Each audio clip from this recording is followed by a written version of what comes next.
We'll welcome the coaches up here. We'll talk for about 20 minutes, and then we will open up to the media for questions. Please just keep it to the media at this point, but we'll have a fun time. I think we've got some good questions ahead. So starting off with our TaxSlayer Gator Bowl coaches is Virginia head coach Tony Elliott. Coach Elliott and the Cavaliers finished their season 10-3 and are ranked number 19 in the CFP poll. They have tied their program records in wins with 10, and this will be the first bowl appearance since 2019 in which they played the Florida Gators at the Orange Bowl.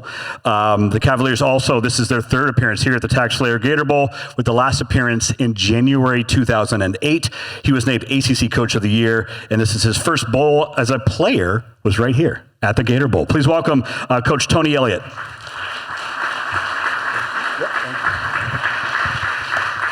Next up, we have Missouri's head coach, Eliah Drinkwitz. Coach Drinkwitz and the Missouri Tigers finished their season 8-4. This will mark their fifth consecutive season with the Tigers.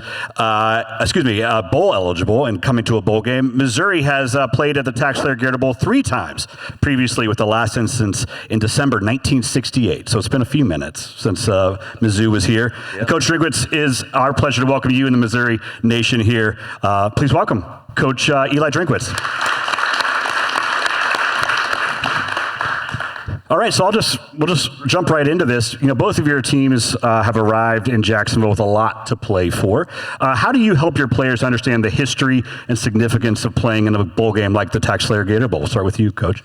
Well, last time we were here was the last time that we played, or not played, but beat Alabama. And so, it's a significant piece of our history and some of the accomplishments that we've had. You know, and any time you get an opportunity to play in a bowl game, I think it's a really special event. I said this on the press conference. Bowl games are really defined by 2 things: the location, number one, and obviously spending Christmas in Jacksonville. I was at the beach yesterday for the first time in my life at Christmas Day, and I thought, what an awesome experience that has been. And then the second one is a quality opponent and an opportunity to play against a really, really good Virginia team led by Coach Elliott and ACC Coach of the Year. And they're one drive away, from, and I know he's probably stewing over that, but one drive away from being in the college football playoff. So it's as good of an opponent as you can have. And so our guys know that it's going to take a lot to compete in this game. And I think anytime you're a competitor, you want to have a quality opponent. So our guys are ready and prepared. What about you, Coach Elliott? I'm going to steal a little bit of what he said. We talked about at the beginning of the year, for my team, we're in a different situation than Coach Drink. We haven't been to a bowl game since 2019.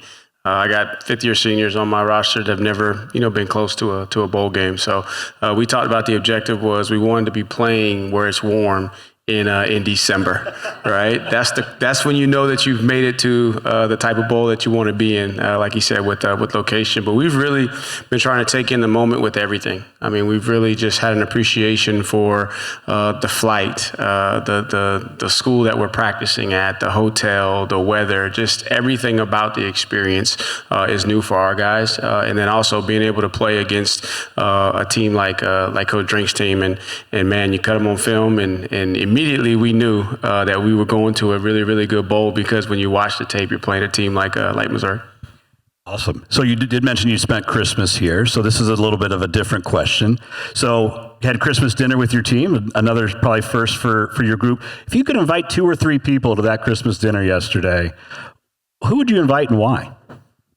Well, if it was up to me, as just saying thank you, I would have invited Sarah, because she did an excellent job with this bowl, and Greg. I think both of those guys, people have done an excellent job, and this has been first class. We've been to some really good bowl games in the past, and I know Coach Elliott's been at some really, really good bowl games. But the hospitality, the hotel, the food, the service has been really, really special. So we appreciate y'all and appreciate every volunteer with the Gator Bowl and making this, Christmas Day a lot of fun, and Christmas Eve a lot of fun for our players. That's awesome. Who would you invite? Yeah, I got 3 names that come to mind. The first would be the big man upstairs, because obviously that's his birthday and the real reason for the season, just to put everything in perspective. And then I haven't seen Trevor and I haven't seen Trevor Lawrence and Travis Etienne in a long time. So it's been about 5 years.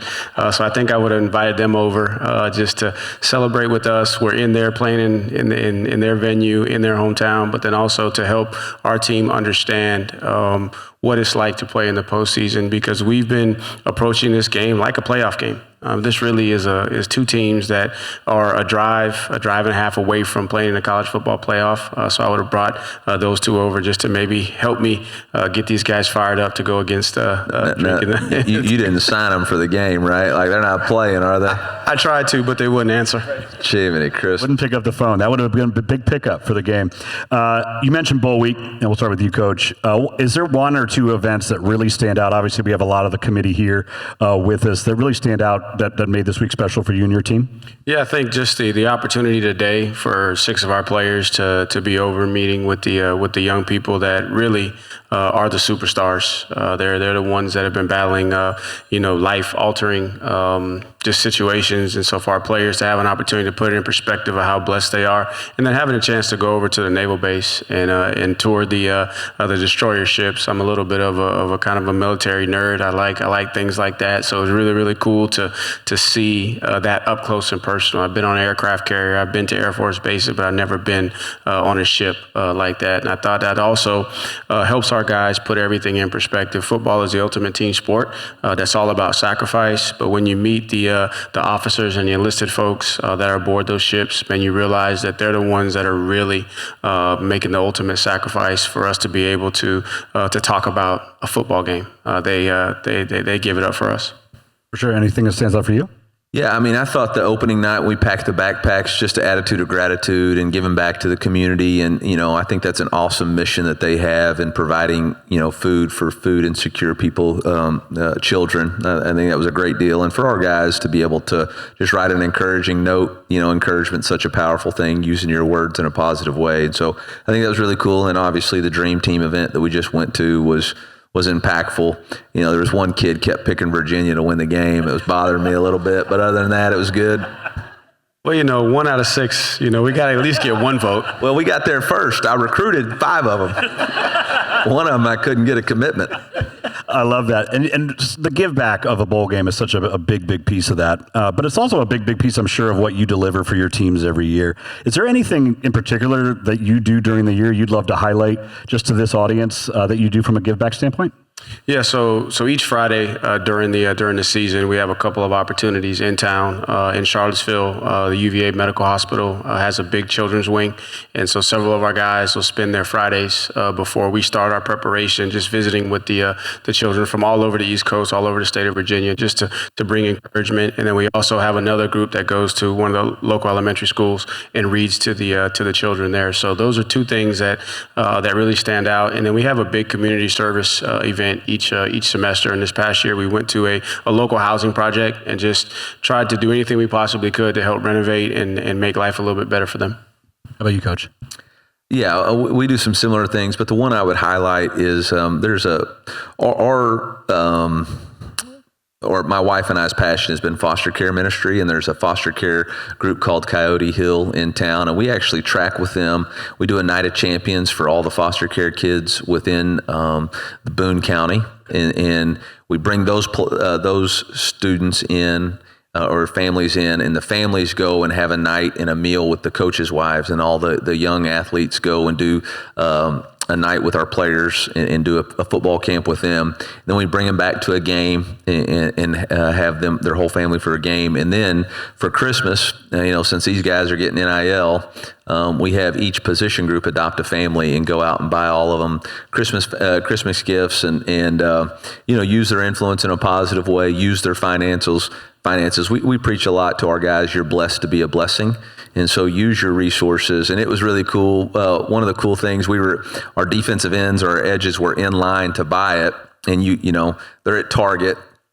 And a lady was like, "What are y'all doing?" And he was, Zion Young, who's really vocal, was like, "We're buying a Christmas gift for Coyote Hill." And she said, "No, I'm buying it." And so she walked over and paid for everything. So the guys then went and got another kid and went and bought more stuff. And so, it's just awesome to see that the Lord multiply that, That's a good story of NIL, right? You don't hear all of those. There's a lot of really good stories of NIL. A lot of car dealers have gotten rich off selling cars. That's right. And then we've been able to give back to the community. So it's the gift that keeps on giving year round. For sure. And obviously, you hear a lot about how being a student athlete has changed, but it's also changed your jobs.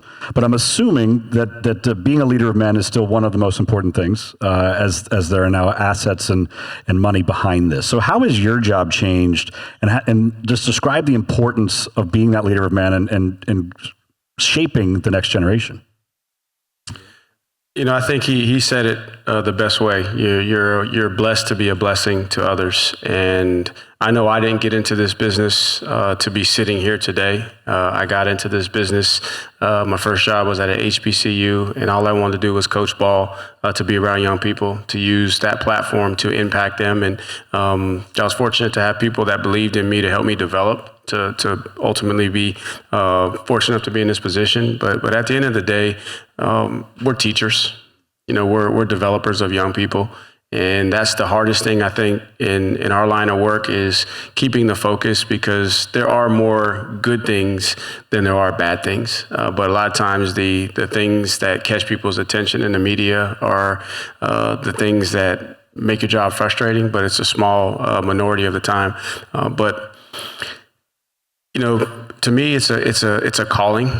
And there's a higher level of responsibility. So at the end of the day, I don't believe I'm going to be judged by the number of wins and losses, but I will be judged by the impact on the hearts and souls of the young men that I'm fortunate enough to be in charge of. And so we take a comprehensive approach.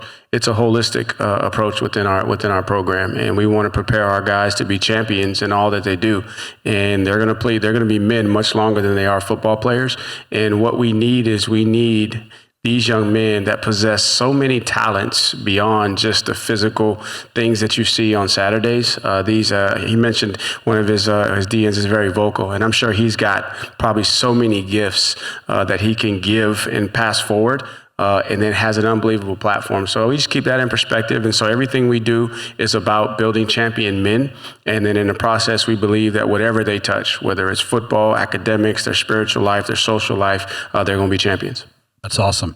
Anything to add there? Yeah, I just think the one thing that I remind our coaching staff and our players about all the time, or our coaches who are around our players, is these guys are still developing and maturing. And even though we're paying them like professionals, they're not quite there yet. And so we got to walk them through those hard things in life. We got to walk them through, I know that plagiarism, when the easiest way out is to cheat in class, and hey, all right, this is the consequences for that, or this is the consequences for your actions. And, they're all still making decisions, and because of the spotlights, because of the ESPNs and all that, we can't judge them too harshly. We have to correct them, and we got to mold them. We got to use discipline, but we got to keep helping them move along and make sure that, these choices don't have to define them forever. And I think that's really been something the last 3 years for us, is that as the stage and the lights and the money's gotten bigger, the development of these young men is still priority. And that's really what we got into it for. And it has turned into a business model, but we can't be so business-minded that we forget about that. That's great. You've talked above you a little bit about leaders on your team, but looking for that unsung leader, that maybe a person you don't talk a lot about in the media normally. Who is that for you, Coach Elliott? And what do you have to say about him? I think Jaw Carter doesn't get talked about as much, and the reason being this year is we were able to add additional players around him at his position, so that we had a rotation, so he didn't have to play as many snaps.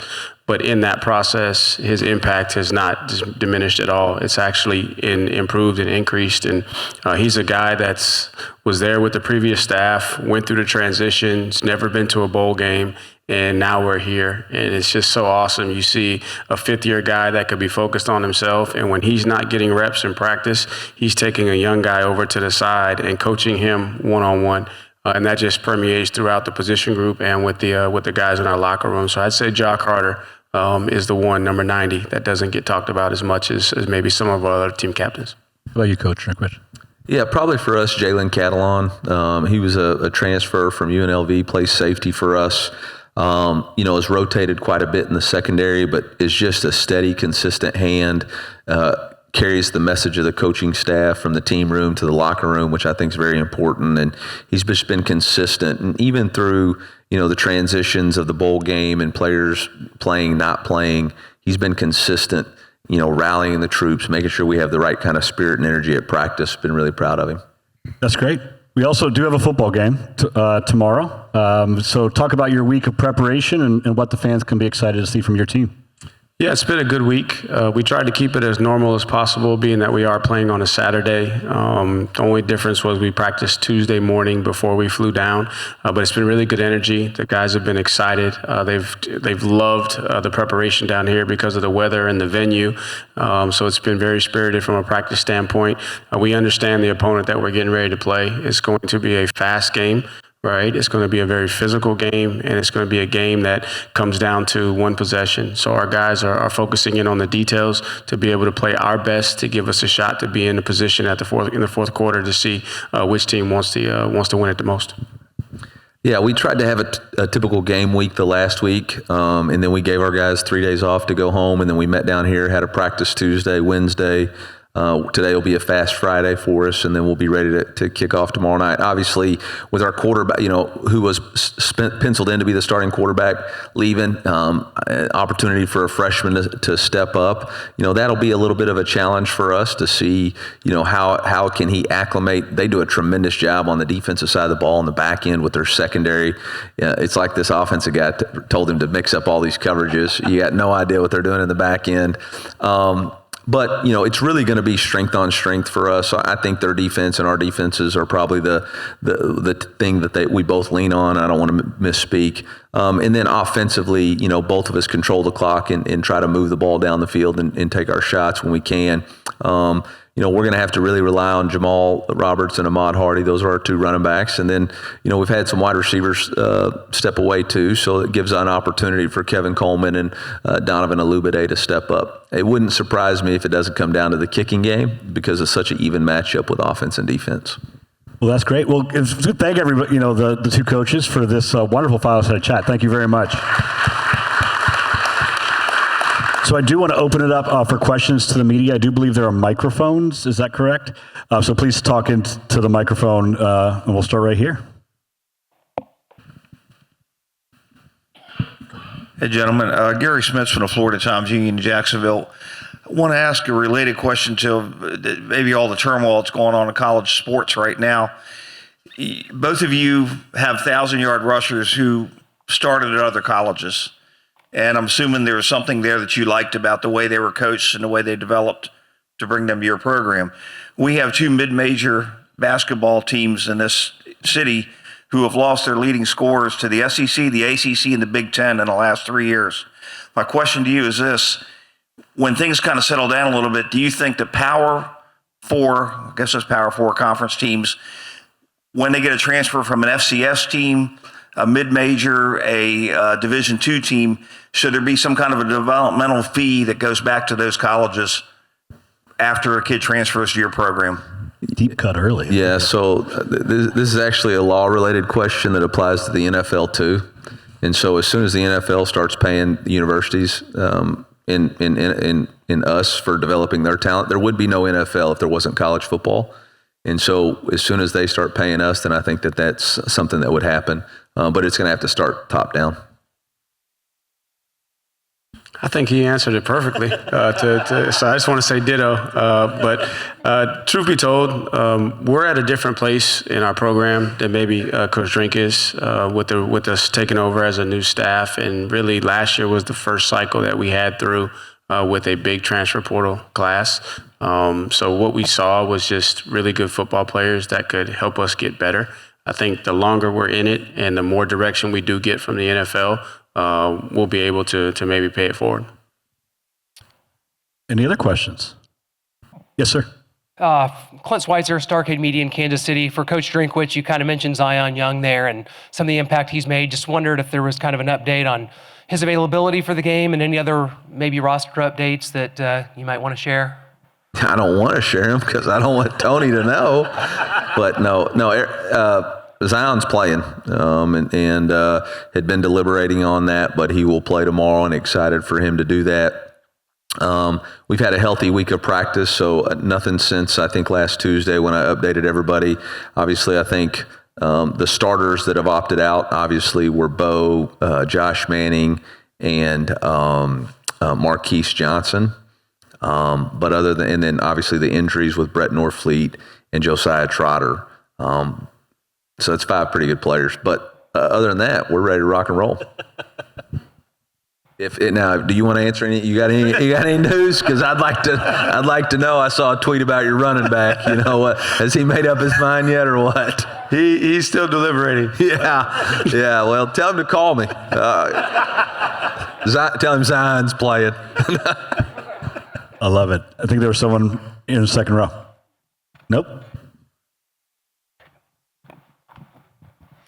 Yeah, Preston Willits, the Saber.com. Tony, off of what Eli just asked you about, I guess no final decision yet, but Harrison Whaley, Noah Vaughn, you also got Zay Davis in the backfield. What's your comfortability with those guys kind of handling more of a workload? Hey, got to go play. I mean, it's at the end of the day, it's truly the message that you preach every day. It's the next man up. You got to be ready. And I've told the guys throughout the course of the season that in games like this, it's going to be somebody that you don't expect. So everybody better be ready. And I'm excited for those guys to if they get the opportunity to go out there and play. Obviously, Harrison has played a lot of football, and prior to injury, Noah was playing at a high level. Obviously, Zay Davis, a freshman, hasn't had much burn. If he's out there, hey, buckle up because Zion's playing. You better be ready to go. You know, I'll say this about this whole situation. I think for our team for sure, and I think obviously hearing from Coach, you know, this game means a whole lot to both sides, and there's opportunities here. But it's also an opportunity for other guys to get a chance to play. You know, with the redshirt rule not applying, you're going to get to see for us some freshmen run down on kickoff and on special teams and get an opportunity to play and develop the bottom half of your roster. And that's really what these practices have been all about for us. And so it's a great situation, and we wish those guys well that moved on. But really, it's about our team now moving forward, and that's what we're focused on. Right here. Yeah, Greg Medea from the Daily Progress. Tony, kind of along those lines, Corey Costner will start for you guys at the nickel. What did you see from him this season as he played more and more throughout his freshman year? I think, one, you saw the ability to make the big play. Man, he came up with some phenomenal plays that you wouldn't expect a freshman to make. And then over the course of the season, you just saw his ability to play down in and down out. And so he was also being subbed in on some of our fast packages just to get a different level of coverage at the nickel position. Physically, he came in the door ready to play, but by midseason, you felt comfortable with him being able to go out and function on his own and get himself lined up and, you know, relay the calls. And so we're excited for him to have now an opportunity to play potentially a whole game as opposed to, and you know, you wish Pavard the best, but I'm excited for Corey and his opportunity. That play he made against Cal on that interception is pretty sporty. I think y'all will be just fine. I think Gary had a question up here if we have the mic. Coach Elliott, this question for you. Obviously, you've been here long enough to know the city is pretty galvanized around the Jaguars right now. And, you know, the one thing that fans around here will give Coach Meyer credit for is making sure that Trevor and Travis played on this team, continuing their college career. Could you describe what it was like to coach those two young men? You said describe. Can you ask that question again? Describe what it was like to coach Travis Etienne and Trevor Lawrence. Oh man, he made me look really, really good. It seemed like everything on the call sheet was going to find a way to work when you had those two. But first and foremost, I think the thing that I take away from my time with Trevor and with Travis is they're unbelievable human beings. They're just phenomenal people. And Trevor, man, nobody's had it more challenging than him since he was 14 years old. He's always been in the spotlight, and he's handled it, you know, better than anybody that I've ever seen or what you can expect out of a person that's in the spotlight. And I'm just happy that now kind of things are starting to settle in for both of them. Travis was the type of guy that showed up every day with a smile on his face, didn't complain, went to work, was a team guy. So those are the things that I remember the most. And there were some phenomenal plays that they made. I think you guys are seeing that from an ability standpoint. But what you do know about both of those guys is they're champions. And it was just a matter of time before they were going to be able to influence the circle around them to galvanize everybody and lead them in the right direction. Right here. Good morning, Will Brown with WJCT, right here. Coach Elliott, this question is for you. In the long history of Virginia football, the Cavaliers have never won 11 games in a season. To be able to have that opportunity, as well as having those additional practices to identify, like Coach Drink mentioned, the other players on your roster, how much of an opportunity is this for the program, not just for the present, but for the years ahead? Oh, it's a huge opportunity, man. We're trying to catch up to Coach Drink, just like my shoe game's trying to catch up. I've been chasing this guy for a while, man. We go back to the days in the ACC. He's always been a guy that I've admired and had appreciation for how he does things. But over the last 3 seasons, we haven't been to the postseason. So if you look at it, that's probably about 45 practices that we've missed out, and 3 games, an opportunity to develop our program. So this is huge. And both teams are playing for legacy. I believe y'all are playing for your 3rd 9-win season in a row. We're playing for the first potentially 11-win season in school history. So there's a ton to play for. So that's been fun and cool to see these guys rally around, another goal that they had set when they may have came up a little bit short on some other goals that they set. But it's huge for our program just going forward to be able to get these 10, 12 practices with these young guys, then have an opportunity to play some of them in this game. It just really sets the stage for next year. You have one last question here? Yep. In green. Hi, Jackie Franciulli for Wahoo's 24/7. Tony, probably when you first took this job, you never thought you were going to be in this situation with 50 new players on the roster through the offseason. But you said this group kind of changed your mind and how you were going to approach roster building and how this can change in the landscape. How did they do that? What was it about this team that has kind of changed how you're approaching? Yeah, I'm not going to speak for Drink, but my wife probably can attest that us coaches, we're stubborn. We get set in our ways, and we like things the way we like them, and we're not really necessarily open to change. And so when you're talking about going completely against the model that we came up in as young coaches, you might have 25 guys as freshmen, but you knew you were going to have those 25 guys for the next 4 years. And you cycled them through and you developed your team and you built chemistry, you built camaraderie, you had a culture set in place. And then now half of your team comes in January. It's like, oh, how is this going to work? But this team was able to teach me a lot about kind of where we are, how to coach the younger generations, that you still can develop team, you still can have culture.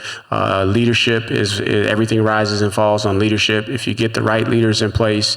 And it also taught me that if you're going to do this, you don't necessarily have to change like everybody else does, that you can adapt according to your philosophies and your principles. And so the staff did an unbelievable job of finding the right people first and then the talent. And they were able to, because Coach will tell you, I mean, we're limited on the amount of time that we can have with our guys.